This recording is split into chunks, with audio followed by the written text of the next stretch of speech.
Night అసలే లేట్‌గా పనుకొని నేను పొద్దున్నే లేసి చూస్తే నా బెడ్ మీద 3 పిన్ సూదులున్నాయి. నేను ఈ రోజు కూడా లక్కీ అనుకోలే. ఎందుకంటే నిద్రలో దాని మీద దొర్లింటే ఇంక నా కథ అయిపోతాండే. ఏదైతే అదయిందని చెప్పి లేసి ఫ్రెష్ అప్ అయిపోయి ఆఫీస్‌కి స్టార్ట్ అయిపోయినా.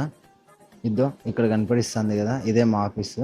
మా ఆఫీస్‌కి వచ్చినాక ఎవరికి హాయ్ చెప్పినా చెప్పకపోయినా ఇద్దో ఈ కనపడుతున్న సైకోకి మాత్రం హాయ్ చెప్పాలా. సైకో అనేది బూతు కాదు. అది దాని పేరే సైకో. ఇంక సైకోకి హాయ్ చెప్పేసి నేనైతే ఆఫీస్ వర్క్ చూసుకుంటున్నా. ఈరోజు ఆఫీస్‌లోకి పార్సెల్ వస్తుందంటే మార్నింగ్ నుంచి వెయిట్ చేస్తున్నా. కానీ ఆ పార్సెల్ నాది కూడా కాదు. శివ అన్నది. అతనే ప్రశాంతంగా పనుకున్నాడు. నేనే దాని గురించి టెన్షన్ పడతాన్నా. ఆ పార్సెల్ ఏందనేది మీకు నెక్స్ట్ వీడియోలో చెప్తా. ఇన్ని హార్డ్ డిస్కుల మధ్యలో నా హార్డ్ డిస్క్ ఎగిరిపోతుంది. సరే ఇంక ఈవినింగ్ అయిందని స్నాకింగ్ కోసం బీబీక్యూ తెచ్చుకుందాం అనబోతున్నా. ఇదిగో ఇంత పెద్ద కోటలాగా ఉంది కదా! ఇదేందో మీకు తెలిస్తే ఖచ్చితంగా కామెంట్ చేయండి. ఎంతమందికి ఈ ప్లేస్ తెలుసో చూస్తా. ఇదిగో మొత్తానికి షాప్ దగ్గరికి అయితే వచ్చేసిన. మీ ఊర్లో బీబీక్యూ ఎట్లుంటుందో తెలియదు కానీ మా ఊర్లో బీబీక్యూ అయితే ఇదే. అండ్ ఈ చికెన్ ప్రిపేర్ చేసే ప్రాసెస్ అయితే నాకు చాలా ఇష్టం.